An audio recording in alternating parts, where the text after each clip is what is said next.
कोणी कोणी साठवलाय महाराज? देव अंतःकरणात कोणी कोणी साठवला? काही यादी आहे का तुमच्याकडे? काही नावं आहेत का की ज्यांना आम्ही फॉलो करू, ज्यांना आम्ही आदर्श मानू आणि आम्हीही त्यांच्यासारखं हरीला अंतःकरणात साठवू? आहेत ना?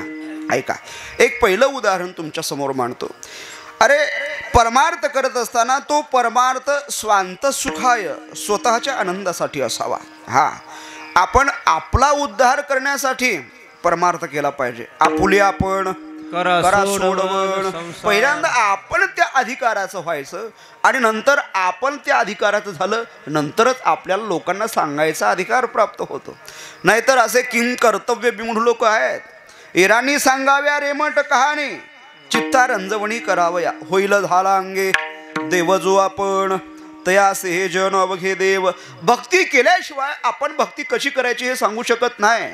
जो नित्यनेमाने माळ जपतो त्यालाच अधिकार आहे की आपण माळ जपा असं म्हणायचा. आपल्या वारकऱ्याच्या जीवनामध्ये 3 गोष्टीला इतकं महत्त्व आहे. माझ्याकडे लक्ष द्या, इतकं महत्त्व आहे. माऊली वारकरी म्हणून घेतोय स्वतःला माणूस, पण वारकऱ्याची त्रिकाल संध्याच माहिती नाही. हां, वारकऱ्यांची शब्दप्रयोग करतो बरं का.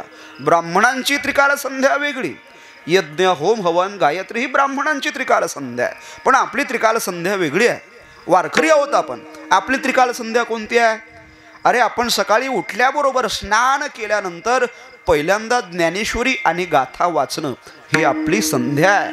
संध्याकाळच्या वेळेला हरिपाठ वाचणं ही आपली संध्या आहे. आपण वारकरी जर असू तर आपण ही संध्या केलीच पाहिजे. जो नित्यनेमाने काकडा हरिपाठ करतो, ज्ञानेश्वरी गाथा वाचतो, तोच खरा हाडाचा वारकरी आहे. हा, नाहीतर असे वारकरी म्हणूनच फायदा नाही हो. सोंगा डोंगाचा परमार्थ वाढला, लोकांना आता फक्त आणि फक्त बहिरंग आवडायला लागला. पण बहिरंगाचा परमार्थ करू नका. लोक काय म्हणतील याच्याकडे लक्ष देऊ नका. तुमचा परमार्थ तुम्ही करत असताना मनातून करा. तुमचा परमार्थ पांडुरंगाला आवडला पाहिजे. हा, देवाला आवडला पाहिजे. तुमचं कर्म, मग ते गायन असो, ते वादन असो, ते कीर्तन असो, ते लोकांनी चांगलं म्हणावं म्हणून नसावं. ते माझ्या पांडुरंगाला आवडलं पाहिजे. देवाला आवडलं, लोकांना आवडू न आवडू काही घेणं देणं नाही. डोंगरे महाराज कथा करायचे बघा. ऐका, खूप मोठं नाव. संत डोंगरे महाराज कथा करत असताना, भागवत सांगत असताना कृष्णाची मूर्ती समोर ठेवायची आणि कृष्णाच्या मूर्तीला भागवत सांगायचे. लोकांनी ऐको न ऐको, लोकांनी उठून जावो झोपो, काही घेणं देणं नव्हतं त्यांना. माझ्या देवाला आवडली ना, बस झालं, मला लोकांचं घेणं देणं नाहीये. म्हणून लोकांकरता परमार्थ नसावा. लोक 2 मिनिटासाठी टाळ्या वाजवतात. तुमचं नरड चांगलं आहे तोपर्यंत लोक तुम्हाला चांगलं म्हणतात. एकदा का तुमचं वय झालं आणि तुमचं नरड गेलं की मग लोक तुम्हाला विचारत नाहीत, दुसरा तयार होतो तुमच्या जागी. हा, म्हणजे लोकांसाठी परमार्थ नसला पाहिजे, परमार्थ देवा करता असला पाहिजे. आणि तो परमार्थ भक्त यादीमध्ये मीराबाईंनी संपन्न केला, गवळणींनी संपन्न केला. काय वर्णन केले महाराज गवळणीचं. अरे, ज्ञानोबाऱ्यांनी सुद्धा वर्णन केलं. विरहिणी नावाचा प्रकरण जर आपण वारकरी असो वाचलं तर ते विरहिणीचं प्रकरण माणसाच्या हृदयाला पाजर फोडतं. हा, फक्त हाडाचा वारकरी पाहिजे, डिका वारकरी पाहिजे, शुद्ध परमार्थ पाहिजे.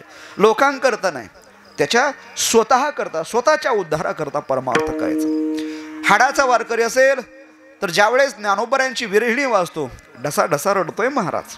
हा, ज्यावेळेस परमार्थ करत असताना देवाचा वियोग होतो, वियोग झाल्यानंतर भक्त रडत असतो. अशा गवळणी रडत होत्या. कृष्ण दूर निघून गेल्यानंतर भक्तिमती मीराबाई भजन करत असताना थोडा वियोग झाला, काकुलतीला आल्या. अरे, बापाने विषाचा प्याला तोंडाला लावला हो. हा, दुसऱ्याची काय गोष्ट घेता, लोकांनी काय म्हणावं काय नवल. भक्त प्रल्हादाला पित्याने भक्ती करण्यापासून परावृत्त केलं, किंबहुना मीराबाईला स्वतःच्या बापाने परावृत्त केलं. अरे मेरे, तू रजपुताची कन्या आहेस, एका राजाची मुलगी आहेस आणि पायात घुंगरू बांधून नाचते समाजात. माझं नाक गेलं, माझी किंमत कमी झाली मेरे. तू समाजात पायात घुंगरू बांधून असते ना, लोक मला थू करायला लागले. मी राजा आहे आणि तू पायात घुंगरू बांधून नाचतेस. ऐका, आजही पायात घुंगरू बांधून नाचल्या जातं, पण देवासाठी नाही, या लोकांसाठी.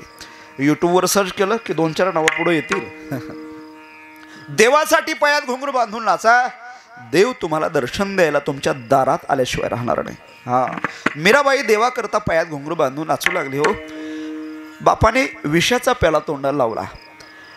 विष का प्याला राजाजीने भेजा, पिबत मीरा हासी रे.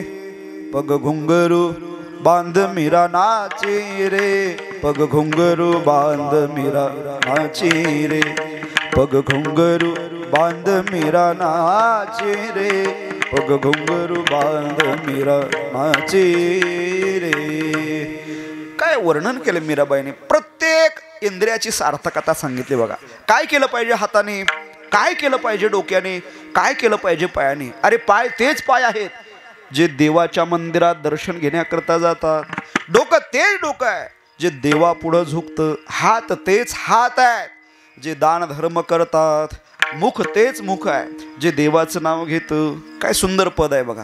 थोडासा आवाज जर दिला तर बरोबर. हया खवो जो श्याम का दर्शन किया करे, है शीश जो प्रभु चरण में वंदन किया करे. बेकार वो मुख है जो रहे व्यर्थ बातों में, बेकार वो मुख है जो रहे व्यर्थ बातों में. मुख वो है जो हरि नाम का सुमिरन किया करे. हीरे मोती से नहीं शोभा है हाथ की, है हाथ वो जो भगवान का पूजन किया करे. मर कर भी अमर नाम है उस जीव का जग में, प्रभु प्रेम में बलिदान जो जीवन किया करे. न न न न न ताली ताली एक ताली. ऐसी लागी लगन,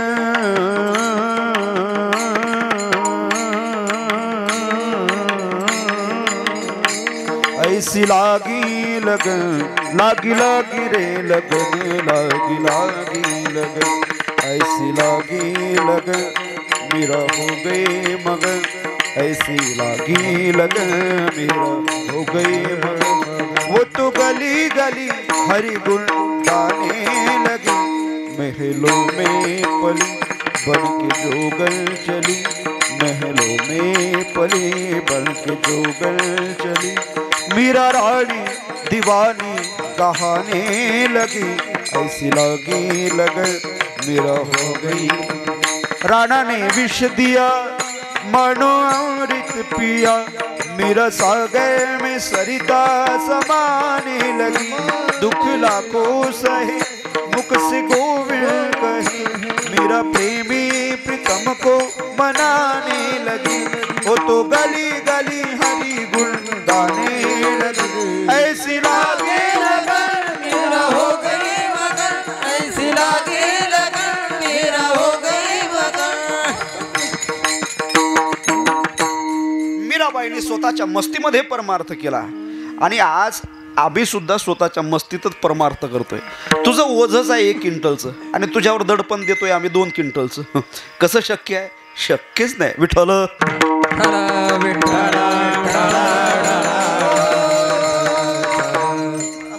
म्हणून परमार्थ स्वतःच्या मस्तीतला आहे असं समजू. आजचं कीर्तन वाळवंटातलं आहे. देव नाचायला लागले आजच्या कीर्तनात. मृदंग वाजतोय, हा देवा करता वाजतोय.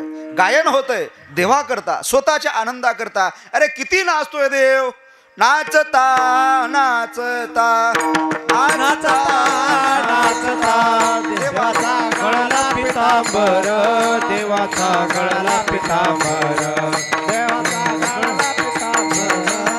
नाचता नाचता नाचता नाचता देवाचा गळला पितांबर, देवाचा गळला पितांबर. नाचता नाचता सावध होई देवा ऐसा बोले कबीर, सावध होई देवा ऐसा बोले कबीर, सावध होई देवा ऐसा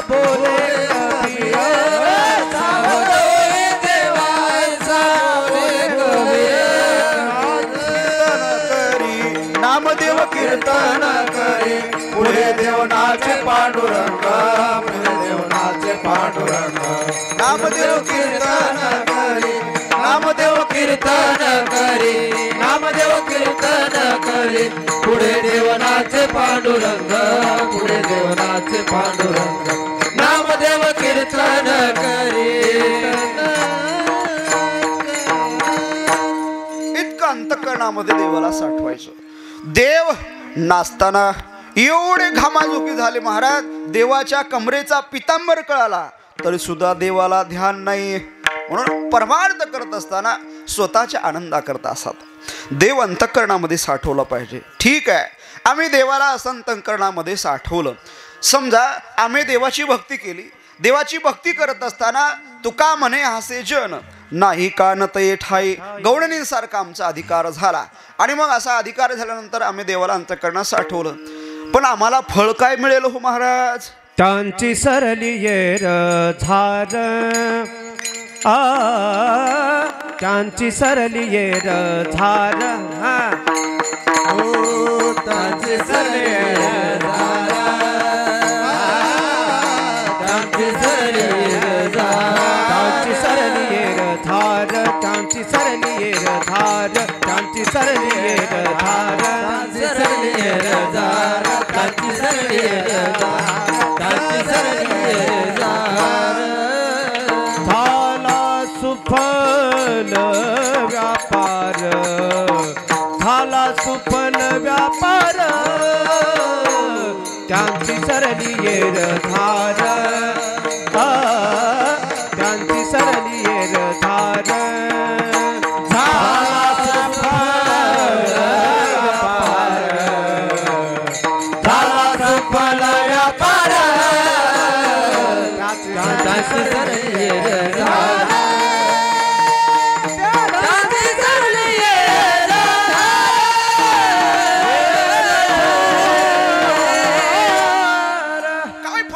त्या भक्ताला त्याची अर्धार संपते, त्याला जन्मही घ्यायचं काम नाही आणि मरायचंही काम नाही।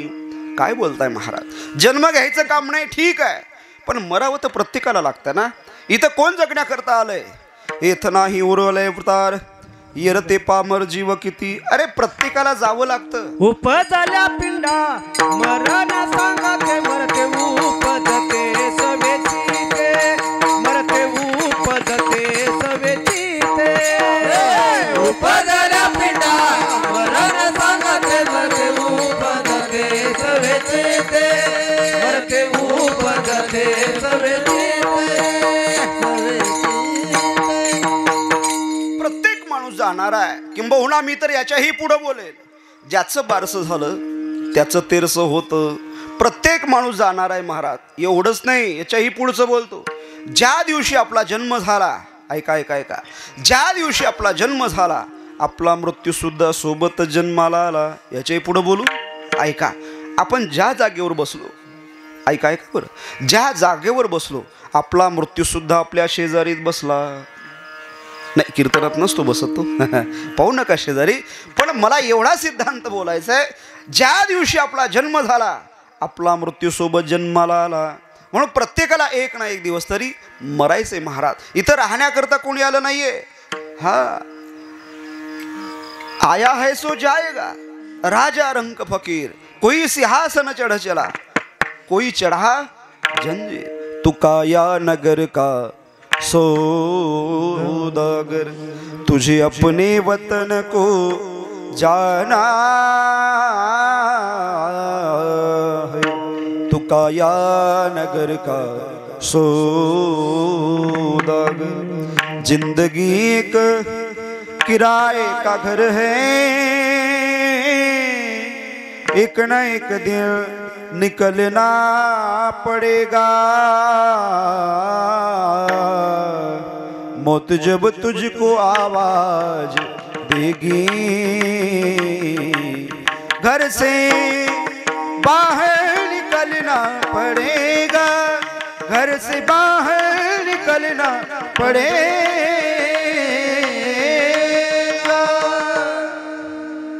मला एवढा आनंद द्यायचा होता तुम्हाला, असो आता एवढ्या समाधान माना। अरे प्रत्येकाला जायचंय, इथं राहण्याकरता कोणी आलं नाहीये. क्या भरोसा है इस जिंदगी का, साथ देती नहीं, साथ देती नहीं, साथ देती नहीं ये किसी का. क्या भरोसा है इस जिंदगी का, क्या भरोसा है इस जिंदगी का. प्रत्येकाला उडून जायचंय. राहुल देशपांडेंचं भजन आहे, उड जाएगा हंस अकेला, उड़ जाएगा हंस अकेला, जगदर्शन का मेला, जगदर्शन का मेला, उड़ जाएगा हंस अकेला. प्रत्येकाला जायचंय, इथं राहण्याकरता कोणी आलं नाही, प्रत्येकाला जायचं. पण कोणाला मरू वाटत नाही. हा, मरू वाटतं का बोला? इथं कोणाला मरू वाटतं हात वर करावर. कोणालाच मरू वाटत नाही. एक हे लाखाचं चेक या खिशात आहे, पण एक पॉयझनची बॉटली आहे, एकच गोट घ्यायचा देवासाठी. कोण मरतंय? कोणाला इच्छा नाही.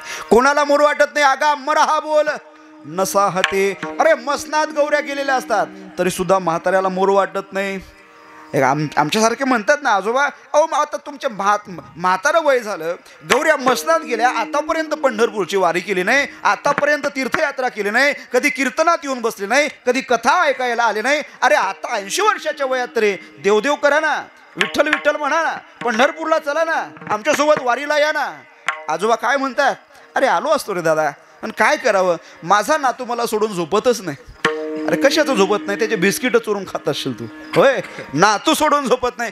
अरे माणसाला वय जरी झालं तरी परमार्थ कडू वाटत नाही, फक्त विषयामुळं. गोड परमार्थ लागे कडू, कडू विषय तो कोडू जीवासी झाला. कडू असलेला विषय गोड लागतो फक्त आसक्तीमुळं, अहम इदम मम या त्रिपुटीत अडकला की मग आपल्याला मायेमुळं व्याप्त झाल्यामुळं, अज्ञानामुळं व्याप्त झाल्यामुळं हे ब्रह्म नावाचं तत्व सापडत नाही.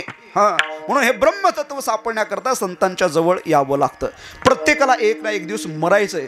पण मी याच्याही पुढे बोलत असतो, आयुष्यामध्ये एकदा तरी ज्ञानेश्वरी वाचा, एकदा तरी गाथा वाचा, एकदा तरी पंढरपूरची वारी करा आणि नंतरच मरा. तसं मरू नका. विठ्ठल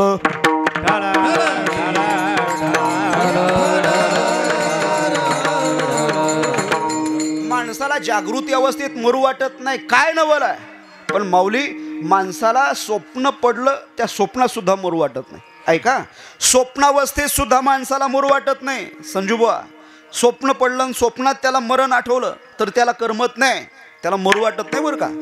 एक असाच प्रवासी एसटीनं चालला, खिडकीच्या कडेला बसला, उन्हाळ्याचे दिवस, आणि मग हवा आले की त्याला झोप लागली. झोप लागल्यानंतर त्याला स्वप्न पडलं, आणि स्वप्न पडल्यानंतर तो थेट स्वर्गात गेला. कुठं गेला बोला? स्वर्गात. कुठं गेला? हां, बोललं पाहिजे कीर्तनात. कुठं गेला? स्वर्गात गेला. आणि स्वर्गात गेल्यानंतर त्याला स्वर्गातले इंद्र दिसला, चंद्र दिसले, अप्सरा दिसल्या, गंधर्व दिसले, नाना प्रकारचं साज शृंगार दिसला. तो कुठं होता? पण त्याला स्वप्न पडलं, स्वप्नात तो स्वर्गात गेला. आणि स्वर्गात त्याला नाना प्रकारच्या रूम दिसल्या, खोल्या दिसल्या. तो खोलीमध्ये गेला आणि खोलीमध्ये त्याने एक अभिनव दृश्य पाहिलं. काय पाहिलं? नाना प्रकारचे दिवे ठेवलेले आहेत. मग त्याने विचारलं, एक गंधर्व देव समोरून चालले होते, का हो गंधर्व देवा, हे सगळे दिवे ठेवलेले आहेत, कशाचे आहेत? मग गंधर्व म्हणायला लागले, दादा, पृथ्वीवर जितके लोक आहेत तितक्या सगळ्या लोकांचे हे दिवे आहेत. समजा याच्यातला एक दिवा विझला की पृथ्वीवरचा एक माणूस कमी झाला, म्हणजे गचकला. पृथ्वीवरचा एक माणूस कमी झाला की इथं दिवा विझेल. मग त्याला असं वाटलं, मी पृथ्वीवरून आलो, माझ्याही नावाचा दिवा इथं असला पाहिजे. तो विचारू लागला, का हो गंधर्व देवा, जर पृथ्वीवरच्या लोकांचे दिवे इथे आहे तर माझ्याही नावाचा दिवा असला पाहिजे. गंधर्व म्हणू लागला, हो बरोबर आहे, तुझ्या नावाचा दिवा आहे, इथून इथून इतक्या इतक्या क्रमांकावर जा, बघ तुझ्या नावाचा दिवा तिथे सापडेल. हे कुठं चाललं होतं? एसटीत. एवढं लक्षात ठेवा. त्याला स्वप्न पडलं होतं. मग तो विचार करू लागला, माझ्याही नावाचा दिवा इथं असला पाहिजे. तो त्या दिव्याजवळ गेला. पण दिव्याजवळ गेल्याबरोबर त्याच्या लक्षात आलं, वाद दिव्याची ज्योत अगदी फडफड फडफड करत होती. एक थेंब तेल शिल्लक राहिलं होतं. आता तेल संपणार आणि मी मरणार अशी त्याला भीती वाटली. त्याने युक्ती केली, दुसऱ्या दिव्यातलं तेल आपल्या दिव्यात टाकण्याचा. हा, पृथ्वीवरचे लोक लय चाप्टर, स्वतःच्या शेतात कधी ढोरं चारणार नाहीत, हा कधी दुसऱ्याच्या शेतात, हा लय हुशार जात महाराज. मग ते गंधर्व म्हणू लागले, असं जर केलं तर आत्ताच मरशील, अजिबात या दिव्यातलं तेल त्या दिव्यात टाकायचं नाही. गंधर्व निघून गेले. त्याने डोकं लावलं, ते पृथ्वीवरच होतं, लय चाप्टर महाराज. त्याने युक्ती केली. गंधर्वानी काय म्हटलं, ह्या दिव्यातलं तेल तुझ्या दिव्यात टाकायचं नाही. पण देवाने गंधर्वाने असं थोडं सांगितलं की या दिव्यात बोट बुडवायचं नाही, तुझ्या दिव्यात एक थेंब टाकायचं नाही. त्याने युक्ती केली, दिव्यात बोट बुडवलं, दिवा नाही उचलला, दिव्यात बोट बुडवलं आणि स्वतःच्या दिव्यात एक थेंब टाकला. आता थोडी ज्योत एकदम बरी झाली. आणि दुसऱ्या दिव्यात बोट बुडवलं, स्वतःच्या दिव्यात एक थेंब टाकलं. तिसऱ्या दिव्यात बोट बुडवणार इतक्या धाड दिवशी त्याच्या कानाखाली बसली, हा जरा जोरात बसली हा आणि इतक्या जोरात कानाखाली बसली, ते घाबरलं ना, इकडं तिकडं पाहू लागलं. ते कुठं होतं, एसटीत होतं. हा हा त्याला स्वप्न पडलं होतं, एक धिप्पाड देहाचा प्रवासी त्याच्या पुढं रागारागात पाहून बाह्या अशा मागं खोचून त्याला बोलू लागला. तो म्हणू लागला, का हो का मारलं मला, मी काय गुन्हा केला. तो प्रवासी म्हणू लागला, मूर्खा, पहिल्यांदा माझ्या कानात बोट घातलं, मी सहन केलं. दुसऱ्यांदा माझ्या डोळ्यात बोट घातलं, तेही सहन केलं. अरे नालायका, माझ्या नाकात बोट घालायला लागलास ना. दृष्टांत समजला, सिद्धांत लक्षात घ्या. हा माणसाला जागं असल्यानंतर मरू वाटत नाही. ए माणसाचं 80-85 वय झालं तरी माणसाची इच्छा संपत नाही. बिल्डिंग बांधली तरी गजवरच असतात. हा एक शेत घेतलं की दुसरं शेत घ्यावंसं वाटतं. माणसाची इच्छा कधी मरत नाही. आशा पाश शतैर्बद्धा, म्हणजे माणसाला जागृती अवस्थेत मरू वाटत नाही, काय नवल आहे. पण माणसाला स्वप्नावस्थेत सुद्धा मरू वाटत नाही. स्वप्न जरी पडलं तरी त्याला मरतानाचं स्वप्न आवडत नाही महाराज. पण मरावं प्रत्येकाला लागतं. तुकाराम महाराज, त्याची यरझाड संपते, त्याला जन्मही घ्यायचं काम नाही आणि मरायचंही काम नाही. कसं काय बोलले तुम्ही, याचा अर्थ आहे त्या भक्ताला मरायचं काम नाही. असं का म्हटलं, कारण की देव अंतःकरणात साठवल्यानंतर त्याचं मरणच मरून जातं. मरण माझे मरुनी गेले, मरण माझे मरुनी गेले, मरण माझे मरुनी गेले, मरण माझे मरुनी गेले, मज केले अमर, मज केले अमर, मरुनी गेले, मरुनी गेले.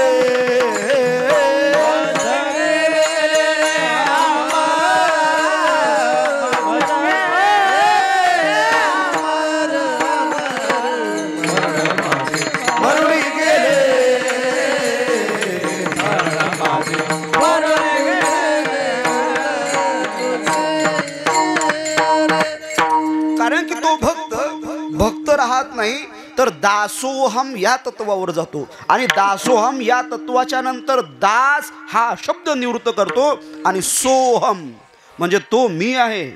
अहम ब्रह्म अस्मी, तत्वम अस्मी, ते तू आहेस. प्रज्ञानम ब्रह्म, अयमात्मा ब्रह्म, या चारही महावाक्याची त्याचा संसर्ग होतो. आणि नंतर त्याच्या देहाचा, शरीराचा विच्छेद होतो. आणि एकदा शरीराविषयी असलेला भ्रम निवृत्त झाला की मग त्याचं येणं जाणं संपून जातं. हा त्याला यायचंही काम राहत नाही आणि जायचंही काम राहत नाही. सद्गुरूच्या कृपेमुळं त्याला त्याच्या स्वरूपाचा बोध होतो. विठ्ठल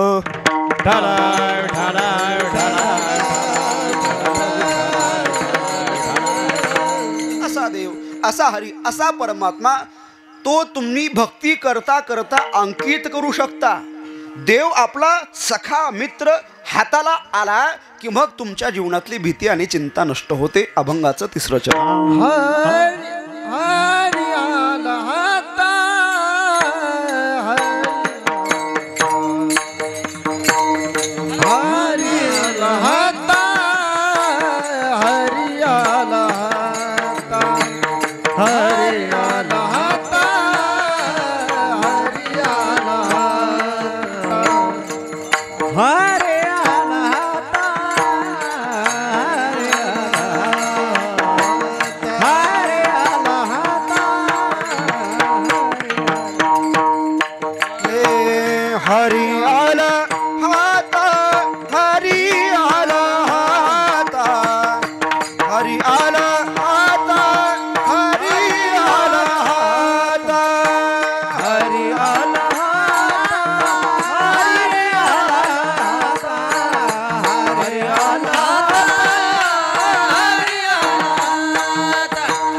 हरी आला हाता हरी आला हाता हरी आला हाता हरी आला हाता हरी आला हरी आला हरी आला हरी आला मग कैची भय चिंता मग कैची भय चिंता त्याची सरली धार त्याची सरली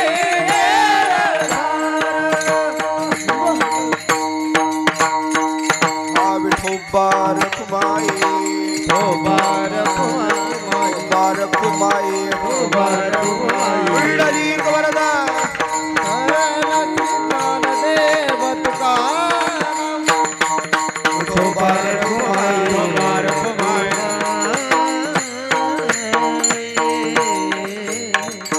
हरी आला हाता मग कैची भय चिंता देव हाताला आला की भीती आणि चिंता राहत नाही वेडात मराठे वीर दौडले सात प्रतापराव गुजरांसारखा एक मावळा छत्रपती शिवाजी महाराजांची इच्छा म्हणून वेडात अरे वेड लागलं त्यांना देशाचं वेड लागलं त्यांना धर्माचं संभाजी महाराजांनी स्वतःचं बलिदान दिलं ज्यावेळेस इखलास खानाने पकडलं औरंगजेबाच्या दरबारात हजर केलं औरंगजेब आला विचारू लागला संभाजी महाराजांना बोल खजाना कहाँ पे छिपा के रखा है इस्लाम कबूल कर जो चाहे मिलेगा पण संभाजी महाराजांनी कबूल केलं नाही महाराज मग अतोनात हाल केले जीभ सांशीनं उपटून काढली डोळ्यामध्ये तप्त सळ्या घातल्या आलू जसा सोलतो छत्रपती संभाजी महाराजांचं शरीर सोलून काढलं तुकडे तुकडे केले शरीराचे हाँ इसकी जुबान बहुत बोलती है काट दो इसकी जुबान म्हणून जीभ सांशीनं उपटून काढले कुत्र्या मांजराला खायला दिली असे कवड्याची माळ शिल्लक ठेवली होती एक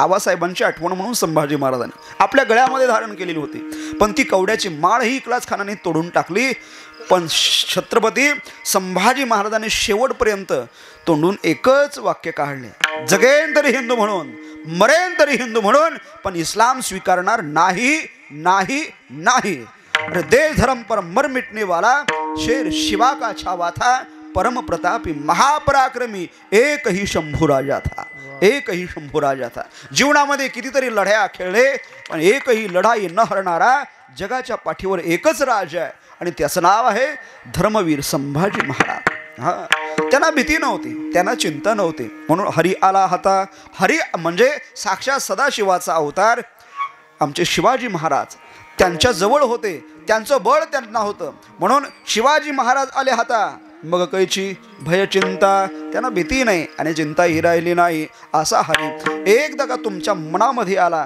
की मग तुका म्हणे हरी तुका म्हणे हरी तुका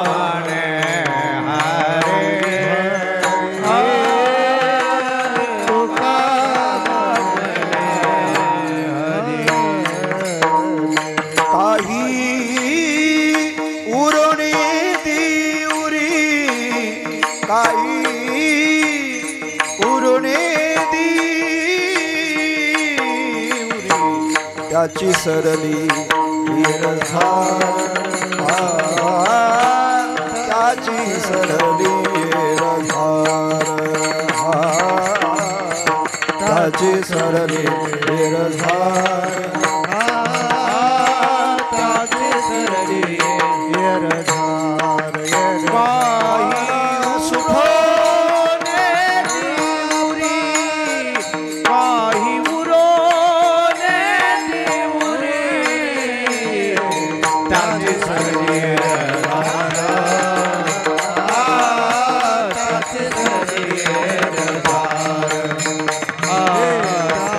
Hare